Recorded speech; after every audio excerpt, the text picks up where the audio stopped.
Spoiler alert, the following podcast includes discussions on film that may potentially, intentionally or inadvertently, reveal plot twists, character traits, story details, up to and including endings that might otherwise be considered spoilers. Proceed at your own risk.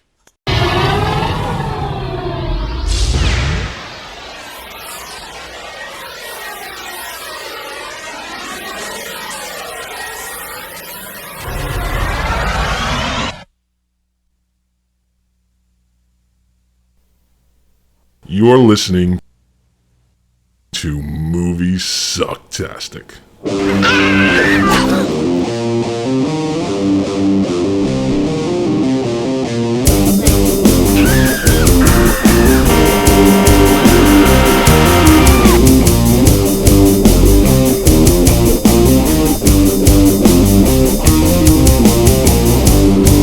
Don't put avocado on. There you go again. Now you're piling hummus on top of the burger too.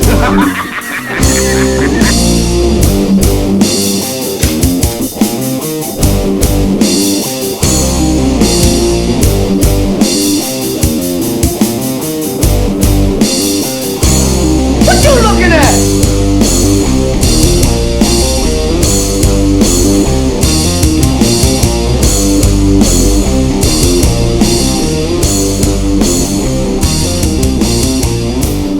I know it. It all sounds like some bad movie.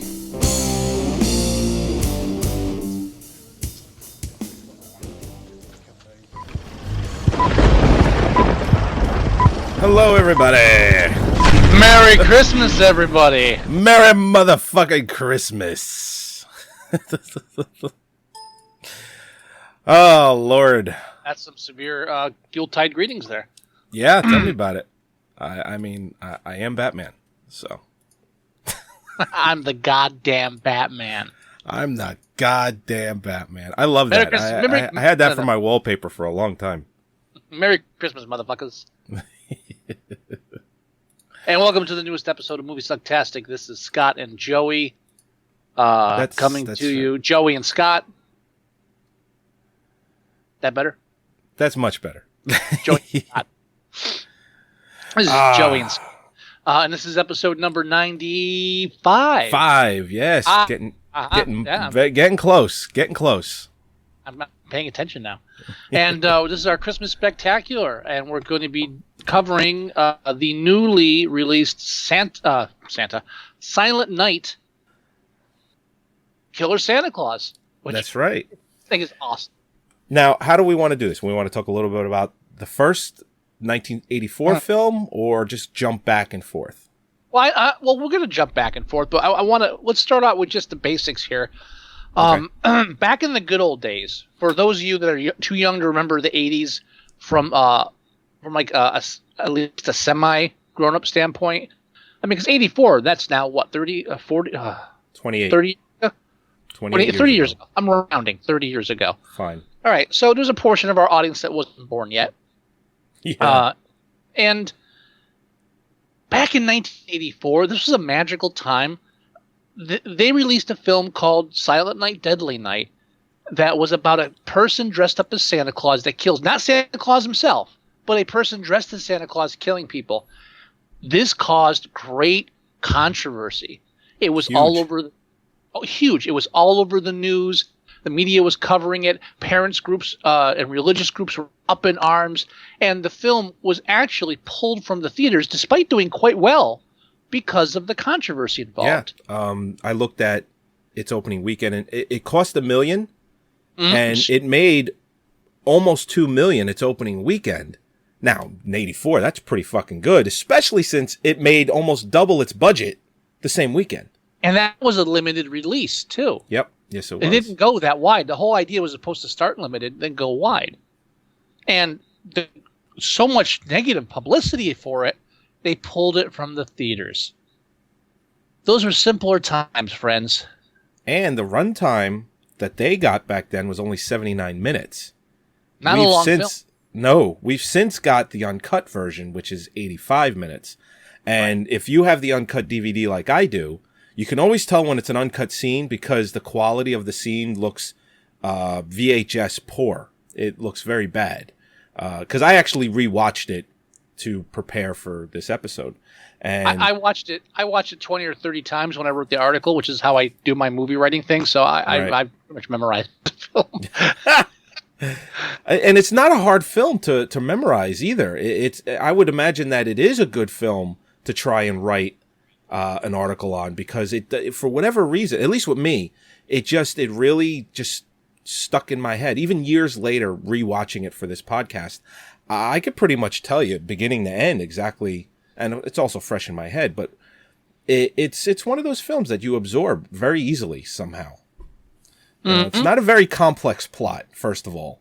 Well, I mean, the basic plot. This is a film that starts out at the beginning. We meet our Santa Claus killer, and this is Silent Night, Deadly Night, the 1984 film. We meet little Billy. And Billy. How did I forget Billy? We meet little Billy back when he's a little kid, and they're visiting his uncle or grandfather, and he's like catatonic, and then when the parents leave, catatonic grandpa snaps the kid's hand and says, "Santa Claus will kill you," and then by the time the parents come back, he's pretending again, and then of course, just so happens that night he ends up watching his parents killed and the attempted rape of his mother, the death of his mother and father at the hands of a robber dressed as Santa Claus. And needless to say, that fucks him up for life. Growing up in a orphanage full of nuns, where he confuses sex with guilt and sin, and all. Well, which it's not hard to confuse him, but it's driven home by the nuns, obviously. Right. So he grows up a little twisted, and then has the luck to take a job at a toy store during Christmas, and it all goes downhill from there. That's pretty much it. Mother Superior. Now. Jump the gun. Sorry, I had to. It's okay. I just want to get this out before I forget. Yeah. I'm rewatching Silent Night, Deadly Night, the one from '84. Mother Superior, she pops up on the screen. Jump the gun. Sorry. Should I wait? Oh, go ahead. Okay. Anyway, every time she pops up on the screen, I'm like, she reminds me of someone. She reminds me of someone. And then it hits me. You remember a few years ago when Rudy Giuliani dressed in drag? Oh, yeah. Holy shit, dude. Yeah. She looks like a cross between Rudy Giuliani and Robert Duvall. That's a slight comparison, isn't it? It is crazy. And I'm watching her talk, and I'm watching her facial expressions. I'm like, that's fucking Rudy Giuliani. It's Rudy Giuliani in drag from 2000. 1999, whatever it was. Anyway, I'm sorry. I had to get that out. I'm done. No, by all means. Two other famous people that didn't appear in drag in this film are what's his real name? Britt Leach. Is that the father from Weird Science? The father from Weird Science. Thank you. That's probably what I was going to use as a reference there. He's been in a lot of other stuff besides that. Mm-hmm. But he plays the toy store owner, and when we say toy store, we mean a warehouse with metal racks that they threw toys up on and then covered with. Yeah. It's like the worst fake toy store ever. Yeah, it's pretty. If your parents took you to that toy store, you'd cry. I want to go home. You'd cry, and you wouldn't want any toys. And also Linnea Quigley. Oh, Linnea Quigley.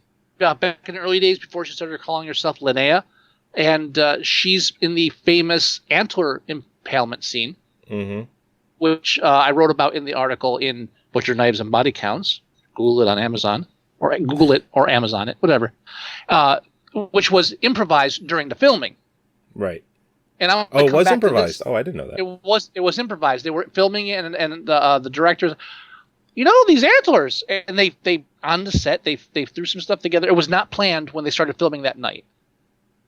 Huh. It's one of those things that just came together, and it's, I think, one of the best scenes in that film. Yes. Well, it's crazy that they could improvise so quickly and then get it done prosthetic-wise, trying to film with different angles and lighting. It's just, let's just do it. Well, don't forget the prosthetics that are close-ups. They can shoot that later, but the actual, putting her up onto it and all that was all done. Yeah. I mean, inserts can be done later, but the basic filming of it happened just on a whim, so that wasn't actually planned.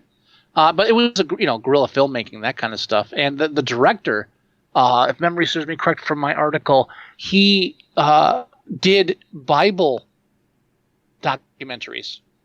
Before this? Before and after. He's done like a bunch of them for National Geographics, I think, or somebody like that.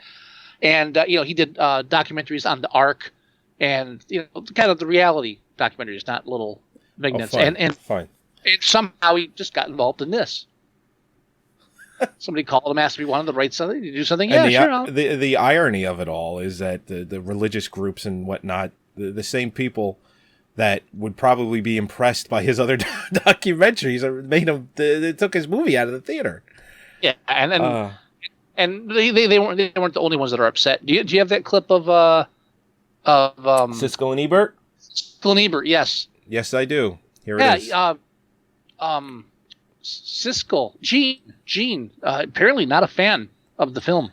No, and it just goes to show that years later, just how tame, really, Silent Night, Deadly Night is. I mean, don't get me wrong, it does have some gore, but it's not the bloodiest film you'll ever see. It really isn't.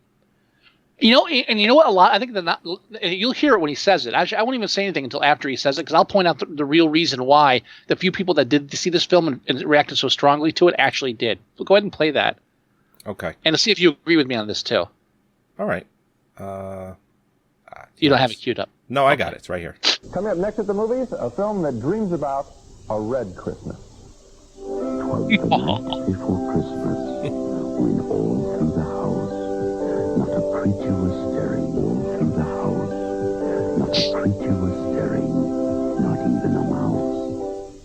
Our X-ray subject this week, the controversial Santa Claus killer movie, Silent Night, Deadly Night.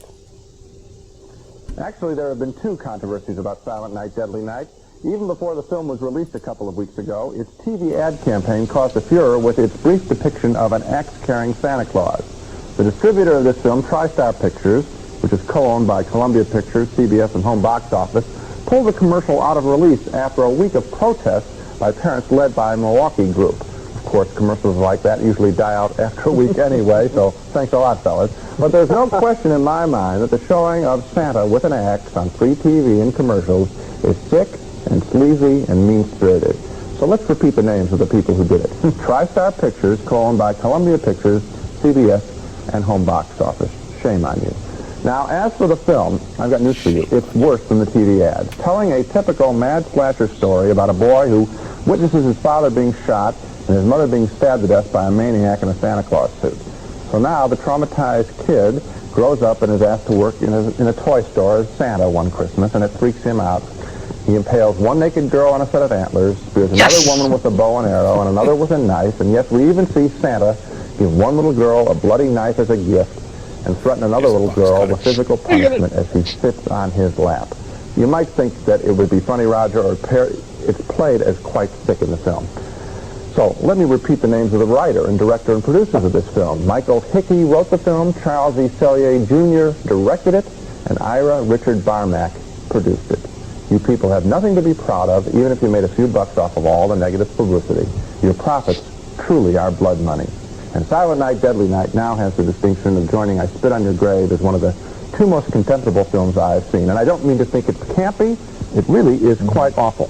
I'm glad you mentioned those people's names, because quite frequently they think, gee, we'll make this exploitation film, we'll be able to buy our Mercedes and live in Bel Air, and nobody will ever know what we did. But I would like to hear them explain to their children and their grandchildren that it's only a movie. Yeah. I think that would be a real interesting explanation. So, it's blood money. blood money! You've made a blood money film. I didn't double take what he said. Really? And by the way, he didn't like I Spit on Your Grave? What's up with that? And that film was made, 6-7 years earlier? Or even earlier than that. Was that an early 70s film?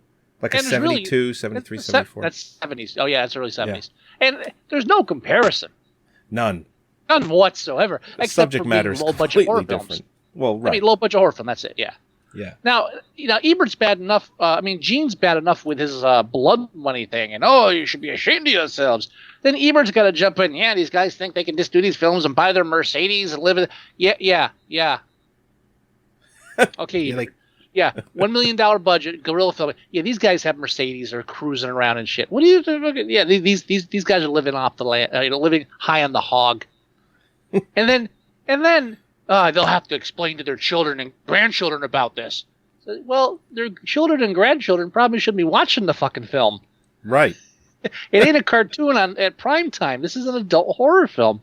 Why does anybody owe anybody an explanation to this? Exactly.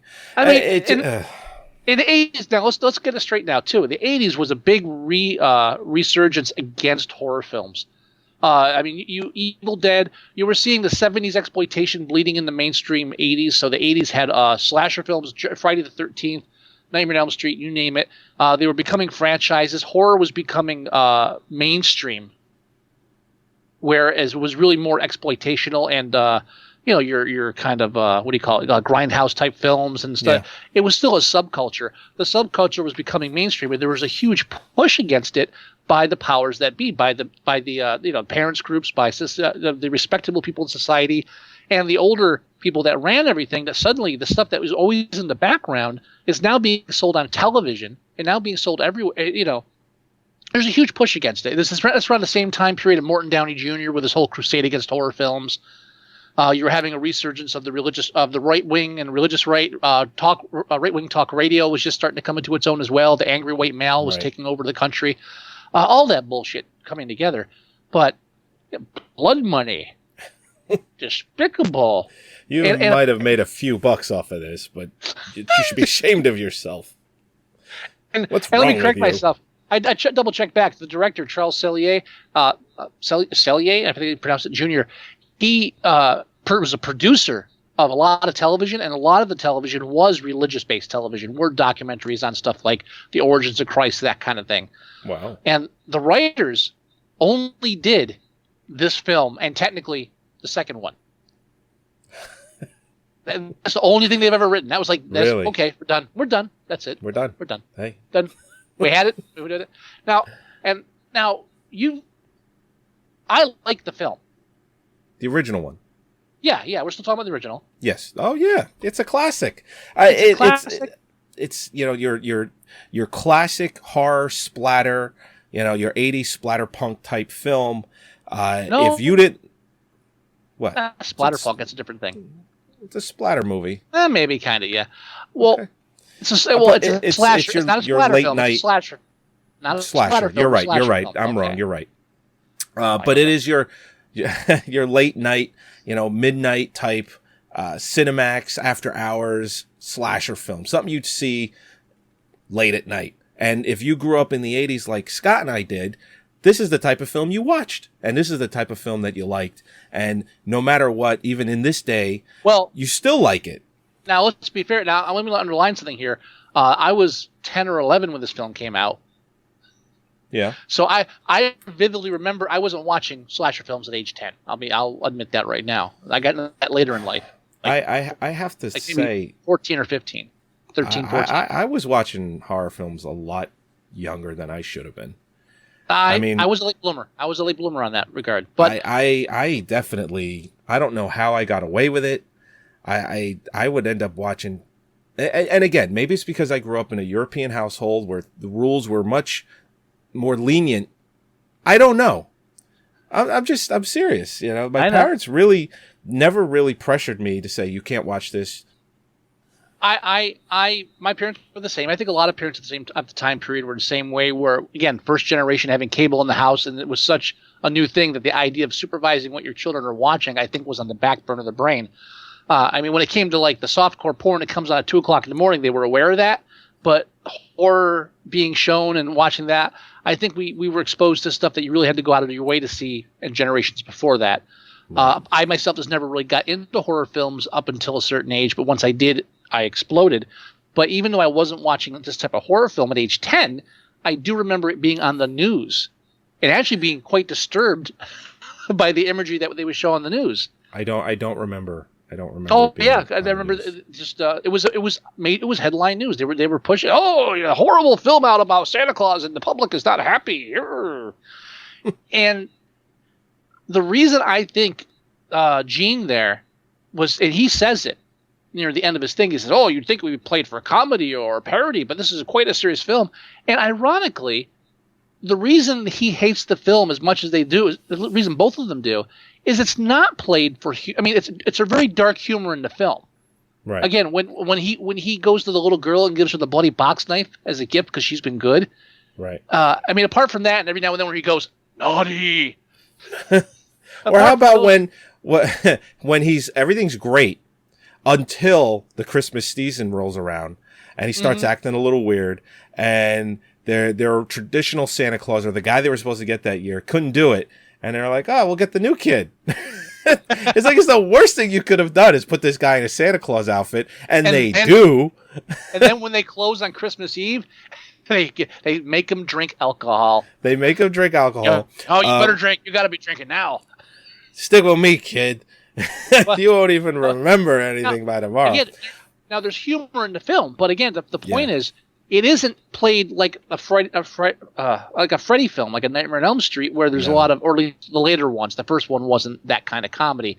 It's not played for laughs, even though there's dark humor. When he comes out from behind the tree with the axe when the kid's sledding and it's like takes the head off. Yeah, it's funny, but it's not like do do do do do. You know, it's not. There's not a wink at the camera. It's still pretty gruesome and pretty straightforward as this is a bad thing.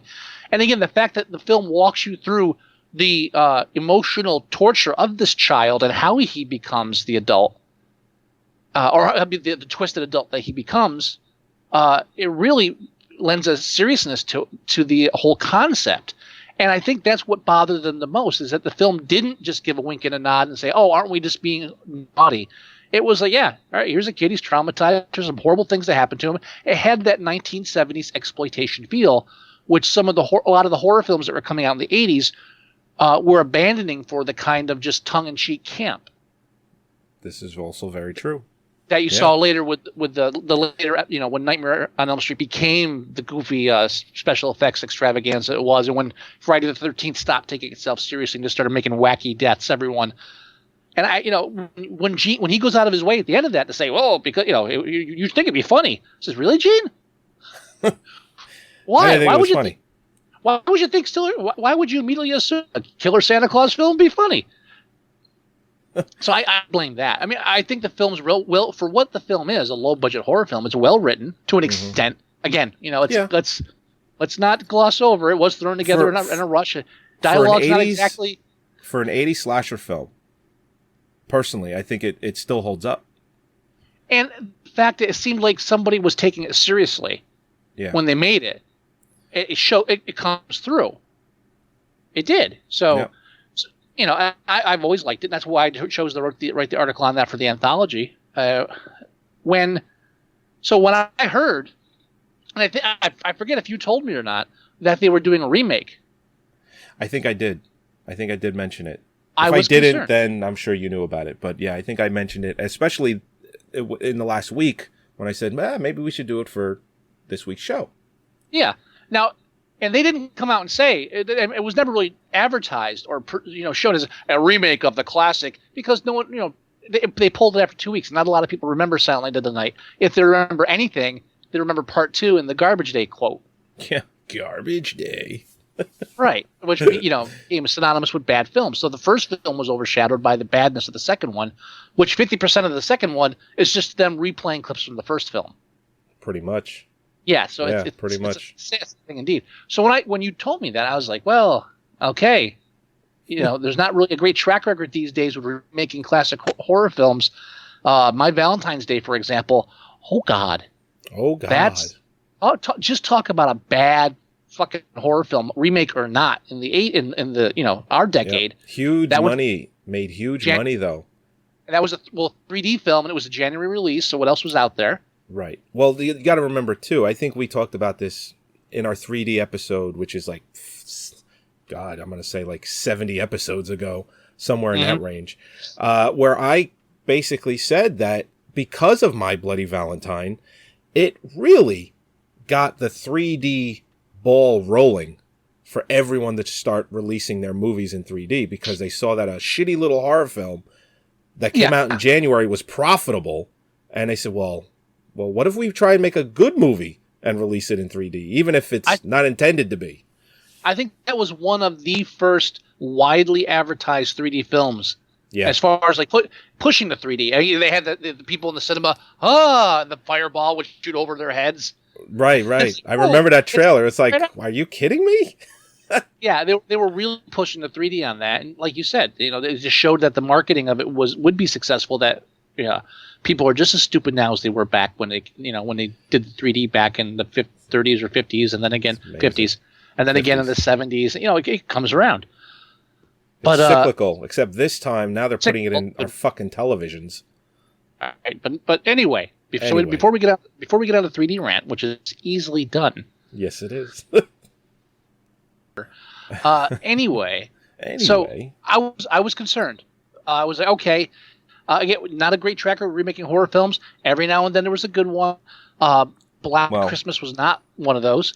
Texas Chainsaw 3D comes out next month. Oh, January release. Fucking God. Anyway. So we both watched this week, and I'm going to let Joey go first as far as what he felt about the film. Well, I have to be honest. I've seen a hell of a lot worse remakes. For what it was worth, I thought I was going to really dislike this movie. Or do you want me to go ahead? No. Let me go ahead. I felt the same way Joey did. I was going in. I was expecting not to like the film, especially when Joey told me after we talked about it. Said, "Oh, by the way, I've heard bad things." It's like, "Oh, good. Let's dive in. Let's dive in feet first on this one." I gotta say, and I checked the time on the film. What, the runtime? Well, not the runtime, but there's a point in the film. The opening is cool. The opening is nice and dark. It sets the tone. It goes right into gear, and without doing any flashbacks or side flash or anything. It's all linear, and which always impresses me to begin with. And it wasn't like a 20-year ago flashback either. It just starts current time. And I was kind of sold there. I was really sold, however, at the 14-minute mark with the sleazy priest. There's anything I can do. Now, very, very quickly. I was dying because when he first comes up, you're like, okay, he looks a little creepy, and they just all right, we're just gonna smear creepy all over the screen now. And when he squeezes her shoulder, like he just said, anything I can do for you, anything. It's like, oh my God. Now, to go back just a little bit, and I guess this isn't really imperative of whether you like the film or not, but when she's doing the crossword puzzle, how soon did you figure out what it was? I didn't at all. I figured it out like 5 seconds later. I didn't because I don't know that rule that has to have that many sides. Well, no, I knew what it was seconds later because in the next shot, it's staring at you in the face.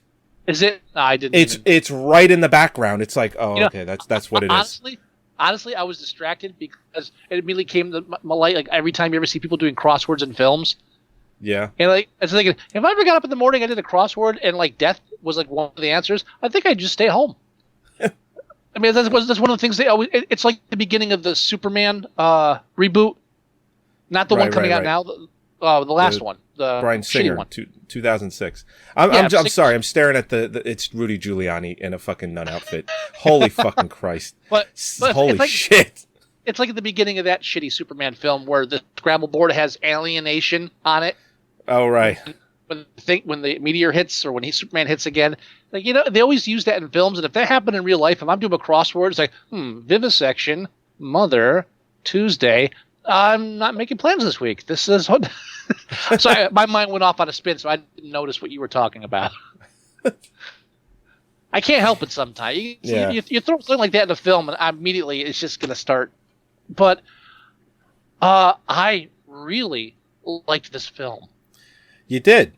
I have to say, I did too. I thought I was going to go in and I was going to hate it.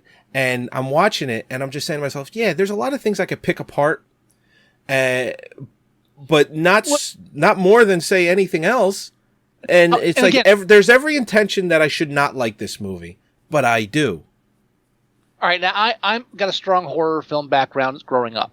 Mm-hmm. After a certain age, I wasn't, teenage years, big time.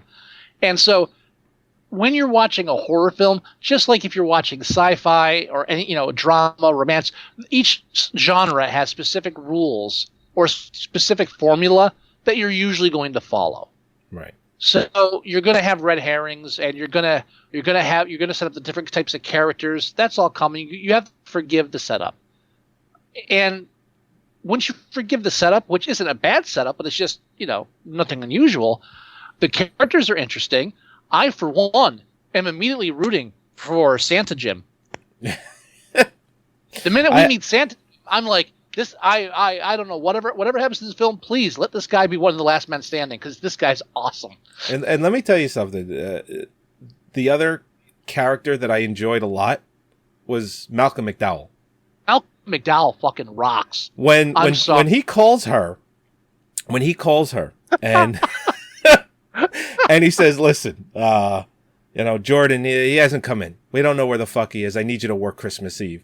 And she's like, "Oh, this is really a bad time for me. This is my first year without John." And he's like, "Yeah, I'll see you in a few." Should I have found that? I'm sorry. I'm laughing. And I'm like, this is my first year without John. And he's like, yeah, I'll see you when you get here. He's like, he's a total fucking prick. A bit of a dick, yeah. And that's just... And I love every time he's on screen and he's doing something, they have the Dirty Harry Western type music in the background. Dun dun dun dun dun dun dun dun dun. And he's like, when he goes to the crime scene, and he's like, listen, you're not equipped for this. Let's just be honest right now. He goes, don't try any hero stuff. That's for me. And then dun dun dun dun dun dun dun. Great pulls no punches guy, and I honestly, my favorite part is when they're bringing in Santa Claus, is interviewing them, and they're in his office. He just like looks at the two and goes, "So, ho ho ho." I gotta fucking leave. Malcolm McDowell, the great. If you like follow his career, and I love looking at actors. Like if you look at him in early in his career, he was playing really off of his charm in youth. Right. And as you watch him become an older actor and watch him play off of his age, it's beautiful. Yeah, it truly is. I mean, and honestly, I think this was a nice role for him to make up for the kind of shit that got pulled on him in Halloween 2, which I'm the Rob Zombie Halloween 2. Right. This Loomis, which I wasn't really happy with the Loomis arc in the second one, just because he did such a great job in the first one. He just really kind of like fucked with his character in the second one. Yeah, not to put a lot of weight on a Rob Zombie film, but I mean, I hear the Lords of Salem is supposed to be, for what it's worth, is supposed to be amazing. But that's just... no, I'm not saying he makes bad films. I'm just saying he makes a certain kind of movie. Yes, he does. Perfect. And for the Halloween reboot, it was like, well, it's got its strong points, but it's got its weak points. And anyway, yeah, Malcolm McDowell in anything. I think Absolutely. they need to get Malcolm McDowell. I think they need to get Malcolm McDowell and Roddy McDowell in more films together. That's what I feel. Just put the McDowells together. Yeah. See, that's your problem right there. You brought a what? You brought a flamethrower to a gunfight. Like what? or what? Best line in the movie came from him. Best line in the movie. Goes, don't put avocado on the burger. Keep it simple. Favorite line, my favorite line in the movie, anyway. And this her too was like, what the fuck are you talking about? And then he's like, well, now you're putting, what did he say? Now you're putting horseradish and or coleslaw on the burger too now? Oh, something. It wasn't that, but it was like something. It was like something ridiculous. Oh, damn, I can't remember. Oh, no, it was hummus. Now you're putting hummus on the burger? Now you're putting hummus on the burger. What are you doing?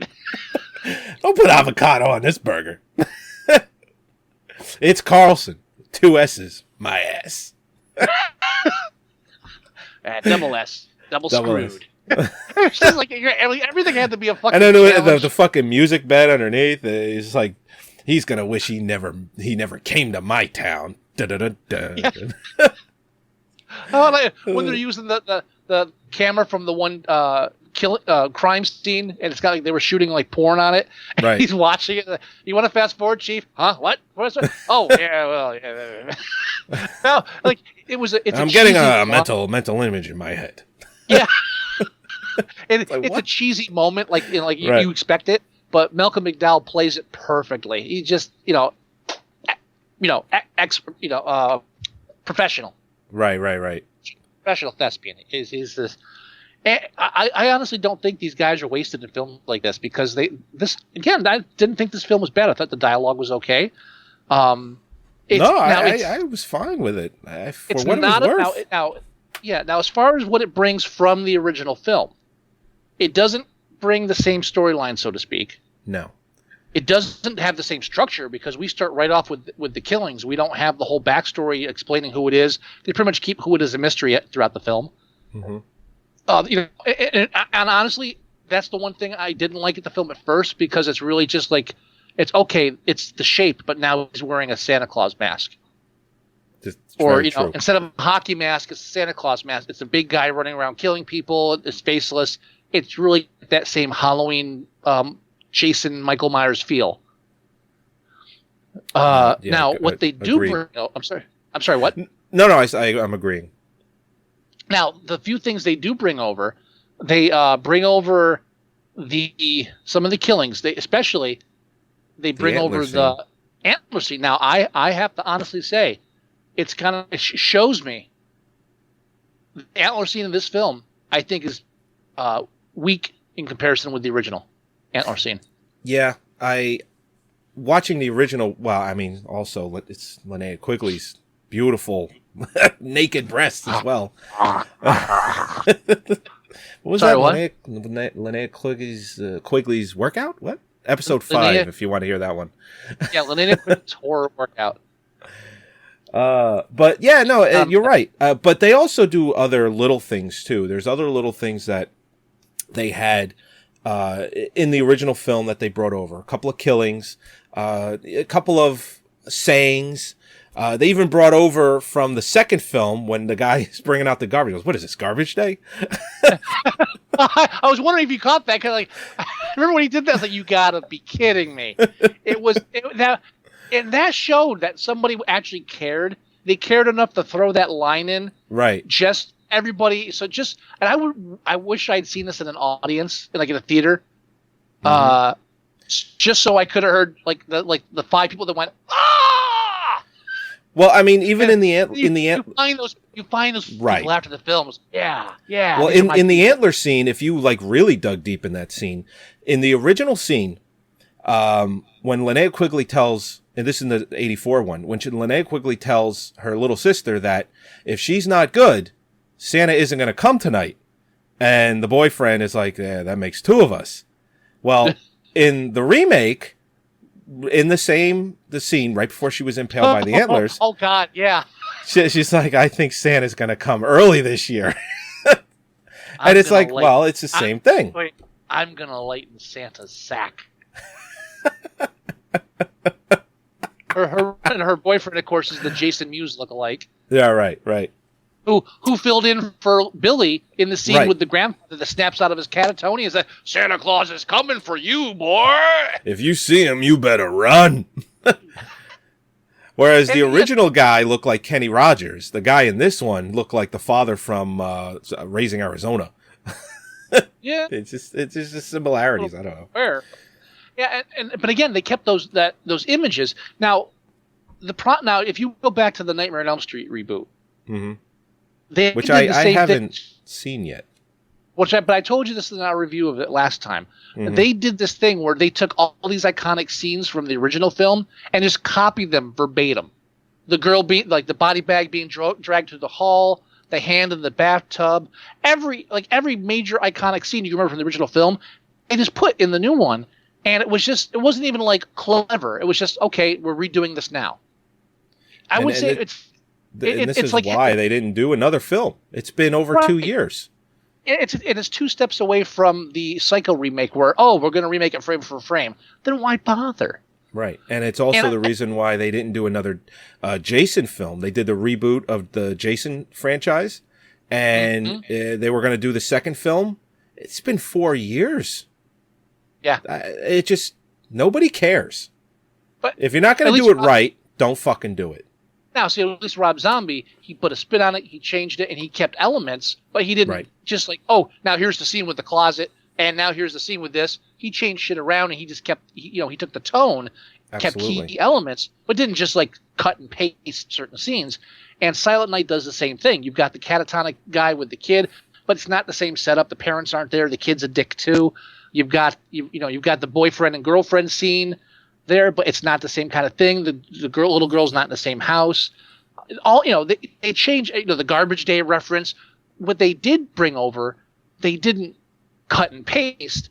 They folded it in and made it belong in the film. Nothing in the film doesn't belong in the film. And even when he gives the little girl something, instead of giving her a bloody knife, he gives her the candy cane covered in blood, which I thought was a nice touch. Sure. And it's still touching. It's like, oh, you care. You can actually eat that if you wash it. Even if you don't, it's still edible. It's not. Well, what about Santa's first kill in the new film with the little girl? That wasn't his first kill. That wasn't. No. Well, the first. Okay, let me reword that.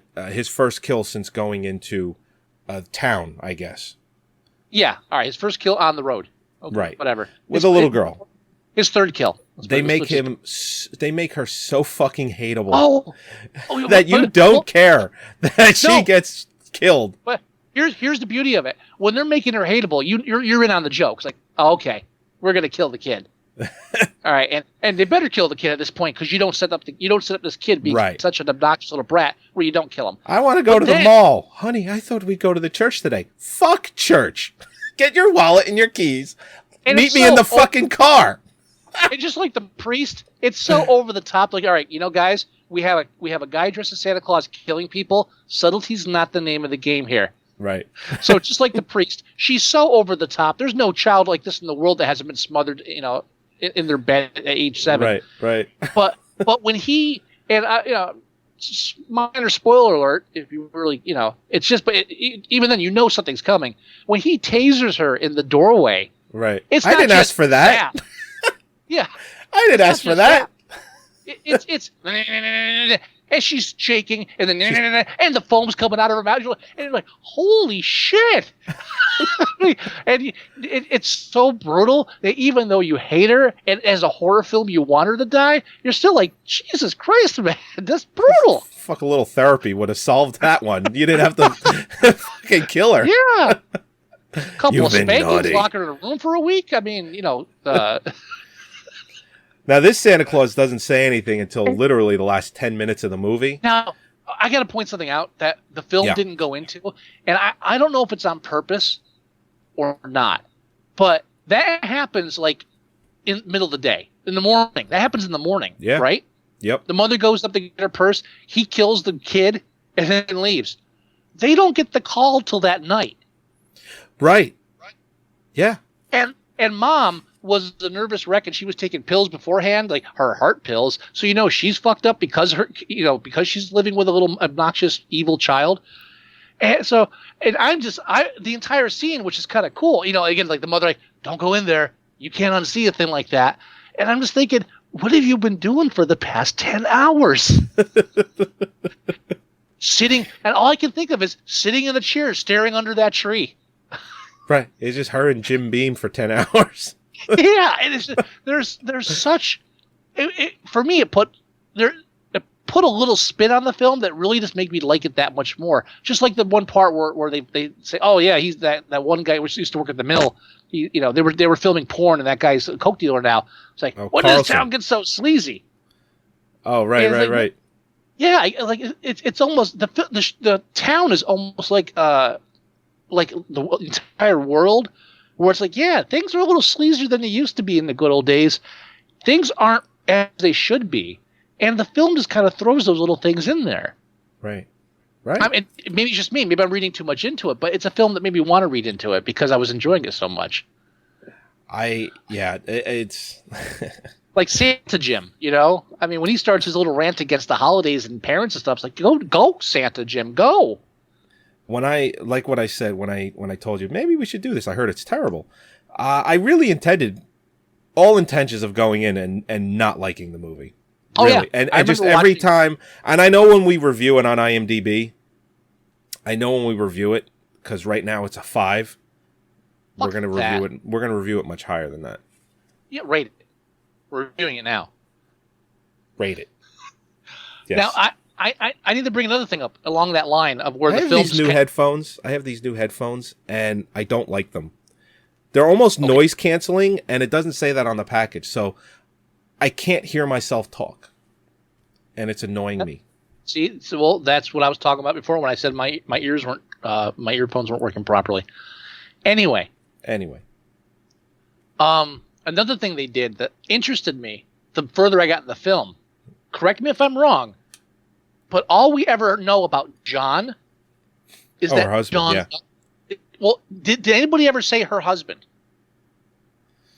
No one actually says her husband. You know, now that you mention it, you're right. There's one part where Santa Jim's like, how come you aren't baking cookies for your husband? And she goes kind of like, what the fuck did you say? But that's the end of that. They never, Right. and the further along in the film we get, I'm like, who the fuck is John? Because they won't say anything. They're not giving us the exposition that you expect. We're like, well, 5 years, last year when John was killed on Christmas Eve, you're waiting for that Gremlins moment. Right. I hate and it Christmas. never comes. So I started getting to the point in the last half hour. I'm like, was John even her husband? Was it her child? Was it like the dog? Who the fuck was John? I mean, could it have been her brother? No one really says anything. Well, maybe that's why Malcolm McDowell was just like, it was your fucking goldfish. Get the fuck over it. There's actually a good portion of the film where I'm thinking, what if John's the Santa killer? Oh, right. I'm like, that would be cool. And here's the one problem I have with the film. What's that? If you're going to leave that whole storyline unexplained, which I liked, I thought it was a nice touch. You don't mention who John was. It doesn't matter. It has nothing. It pertains to nothing. All you need to know is it was important to her. It's fucked her up, and she's trying to get over it. And not having that explanation actually adds to it.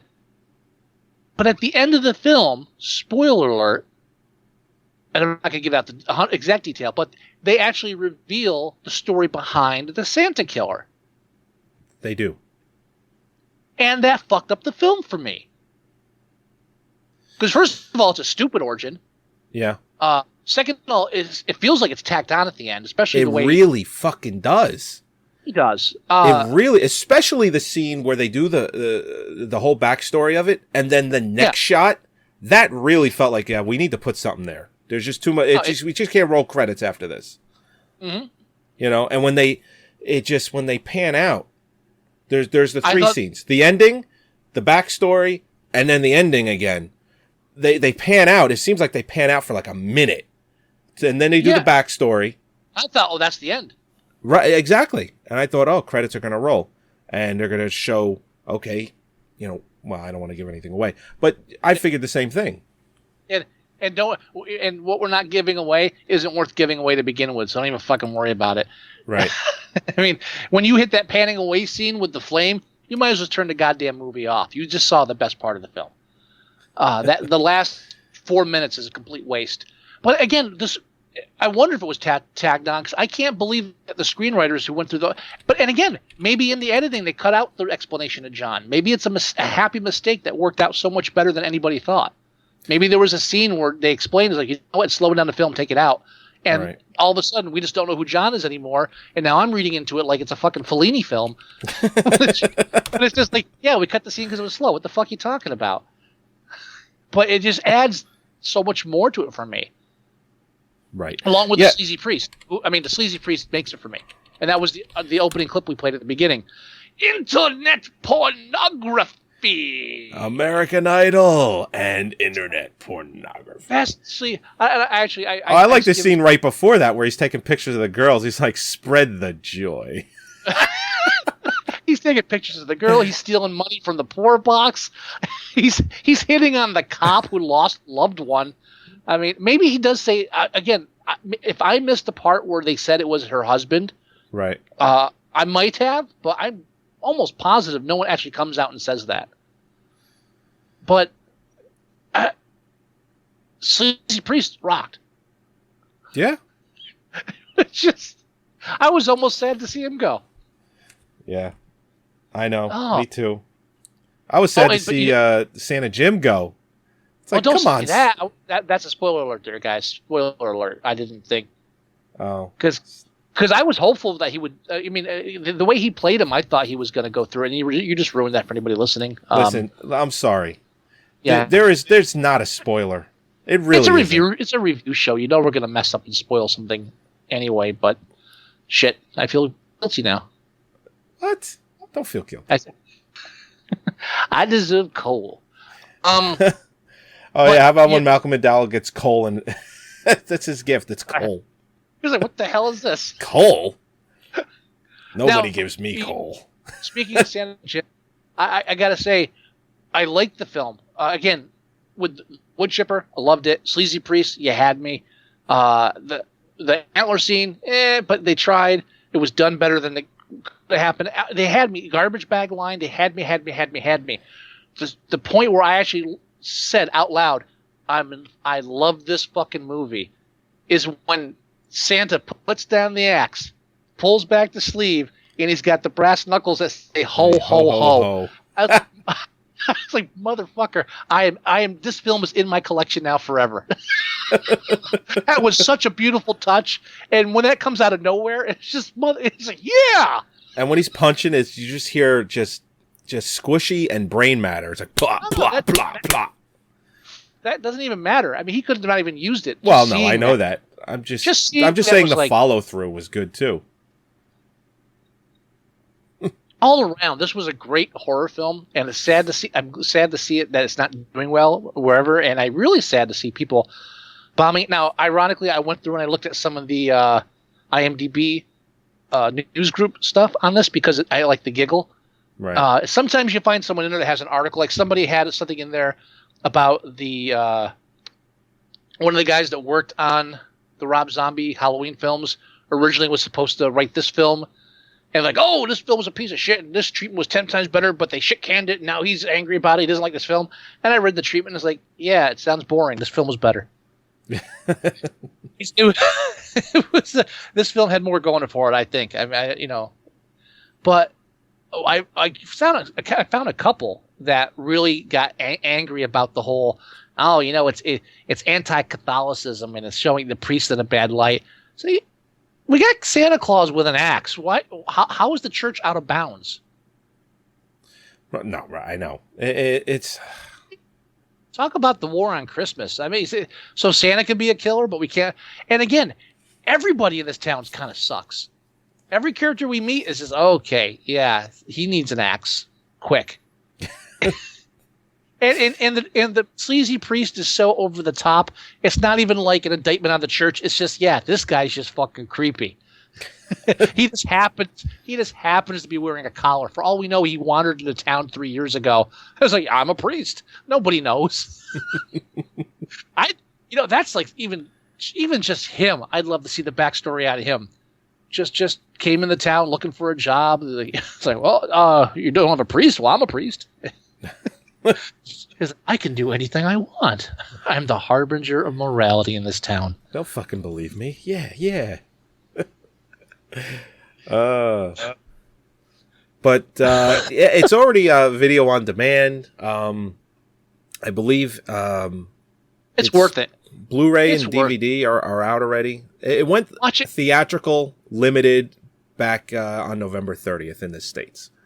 And I think you can still see it in theaters. You just have to know where to go. Oh, and filmed in Canada, by the way. Oh, really? Filmed in Canada. Winnipeg. Oh, yeah. There you go. They're not playing hockey there right now, so. It's got the stench of Canada all over it. And you know what? It's interesting you mentioned that because. All right. Do we want to rate this now? Yeah, and let's go back and rate the original too. Okay. All right, the original is rated a little higher on IMDb. The original's at 5.7. Okay. I'm happy with this film at a 5. The original? It's got its its production value weaknesses.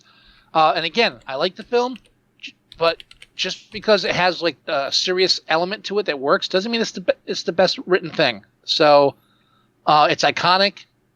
I'm happy with a 5. A 6 might be pressing it, but I don't mind going to 6. I would go 6 on Silent Night, Deadly Night, just because I do think, for what it's worth, the acting and the writing and just the way the story is told, I think it still holds up as a good 80s slasher film. There's a lot worse. Naughty. How about when he's first in the Santa Claus outfit and the girl's sitting on his lap and they pan in and he's like, you've been naughty, haven't you? It's like, what? You're a fucking creep. And she's like squirming in his lap, and it's very uncomfortable. It's like he's what's wrong with this guy? And it's like, and they pan over to the parents. He's so good with kids. He really knows how to talk to him. And then good old Ira in the back, he's like, yeah, he's pretty good. I'm glad I hired him. Can't wait to get him liquored up later. So I would give it a 6. I think it's worth a 6. Nothing higher. Yeah. No, I agree. Just because it for what it is, it's like I Spit on Your Grave. I think it's an iconic film. I'm not going to give it higher than like a 5 or a 6. No, just because of production value, etc. Yay! But those are 2 examples of horror film remakes modern day that actually do keep the spirit and do, or even in some ways, improve upon the original, which I think I Spit on Your Grave did. The remake. And so Silent Night falls in that same vein. I think it improved upon the original in a lot of aspects and was managed to do a remake without copying the film or just modernizing it. Like the Nightmare on Elm Street one where, instead of a Walkman, he's got an iPod. Ooh. Yeah, great. Wonderful. Yeah. Micro naps. If you're remaking a film and all you're doing is updating the technology in the film, yes, that's why they didn't do War Games now, because it lacks the impact. But Silent Night, like you said, 5.0 on the IMDb. I say it needs to go to 6. When we start doing that for Malcolm McDowell alone. So 1 point for Malcolm McDowell. I think it needs to go to 7 for killing the kid in a brutal way. I don't think it deserves more than 7, mainly because the ending pissed me off. Agreed.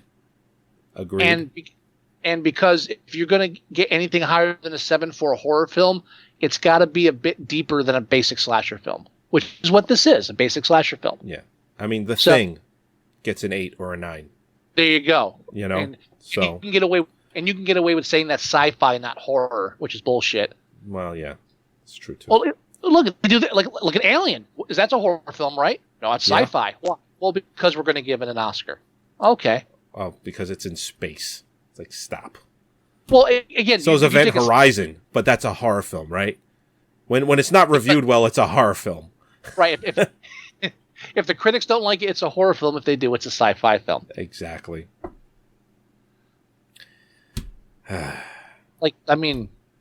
Anyway, that's a whole different subject. But I want to vote on 7. I think 7 stars is the perfect for Silent Night. I think you're right. I like 7. I can agree with that. Any film that makes me laugh as much as I did, and does so again, and when it wasn't really, they did it well. Dark humor was great in that. 7 it is. There you Clocking that in. Clocked in 7, and then I clocked in 6.5 for Silent Night, Deadly Night. All right. We're good. Excellent. We're good. Are we done? Yeah, I think we're done. Okay. I don't even want to talk about what's playing in the theaters right now. Jesus. No. But no, you know what we'll do? We'll do our annual January episode for the January films. I was about to say next episode, January releases. That's right. Next episode we're gonna cover all the January films coming out, and we're gonna try to review as many as possible as they come out. So this is our Mardi Gras. For us, yeah, it sure is. Well, because I always call the Oscars our Super Bowl, so this is kind of like our Mardi Gras. This is the what would you call shameful pleasures? Guilty pleasures? I'm thinking more shameful. Shameful? Yeah. Yeah, Shame. okay. It's not just guilt, it's shame. It's total shame. But yeah, so next episode, we're going to be covering what's coming up in January releases, and I'm sure we'll think of a film to review in the meantime as well as that. But for the most part, that's it. That's it. All right. Now, yeah, go ahead. No, I was going to say, let's tell everyone how they can get in touch with us. Stop. Cut the music. What? Cut the music. I was going to take a moment and just say from the heart that Joey and I and everybody else here at Moviesucktastic, which is pretty much Joey and I, do want to wish all of our listeners a happy holiday. And even though I myself am waging a war on Christmas, which I go into detail in the Strangers in a Strange Land podcast, we do wish you and your family a great holiday. Spend it with people you love. And hopefully you'll have us around listening to us in the meantime. And it's also been a great pleasure and honor to have yet another year just shooting a shit with Joey about bad movies and having you guys listening and occasionally chiming in too. That's beautiful, man. Isn't it? And usually I'm an asshole. So it's nice to know. No, the feeling is mutual. I agree with everything Scott said. Absolutely. However you spend your holidays, just do it, in your own way. Have fun, and that's all that matters. Spend it with your family, your friends, your dog. It doesn't matter. Well, a little less love for the dog. And also, I want to put out something to you that we don't make any money off Moviesucktastic. Obviously, this is a labor of love. Obviously, I'm in a Batman T-shirt. It's our gift to you. And if you feel generous and in the giving mood, and again, we don't not like the other podcasts out there. We don't ask you to buy stuff. We don't ask you to donate. We don't ask you to subscribe. We put no money into this show. We just do it, and we have full-time jobs on top of it. So we're not asking you to support our show. This is what we do. If we didn't do it for you, we'd still be spending the time talking about bad movies anyway. It's just nice that you're there too. That's absolutely true. If you do want to return the favor, if you want to give a gift back to Moviesucktastic, do us a favor, go to iTunes, rate us and review us. Just let people know that you're grateful, that we're here, and that's the best way you can say thanks to Joey and maybe thanks to Scott for just being entertaining every now and then. That's all. I think we're a little more often than that, but I agree. I like it. Yeah. So please, our gift to you is the show. If you feel in the giving mood, give us a good review on iTunes just so other people can find the show too. And I'm going to stop wasting time here and Joey can play the music again. Sounds good to me. All right. Just like Scott said, you can go to iTunes. Please review us. In lieu of donating, reviews. We love those. You can download them all there.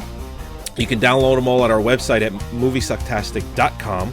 You can listen to them live there. You can watch the live stream feed from there as well. You can leave us voicemail at 908-514-4470. You can leave us email at themovieguys@moviesucktastic.com. And we highly recommend doing both of those. So, yep. I don't know what we're reviewing next week. As far as we're going to do okay, never mind. We just said that. I do the show, and sometimes I'm not paying attention. Holy shit. All right, everybody. We'll talk to you next week. Thanks for joining us. Bye-bye. Hey, there is no Santa Claus. Bye.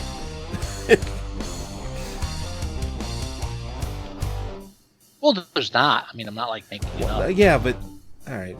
Maybe there might be a family, a father and a son. Albeit, I think it's rare. They may listen to the show together. If there's a 7-year-old listening to this show, they're fucked as it is. Santa Jim. Yes. All the praise Santa Jim. Yeah. All right, everybody. We'll talk to you next week.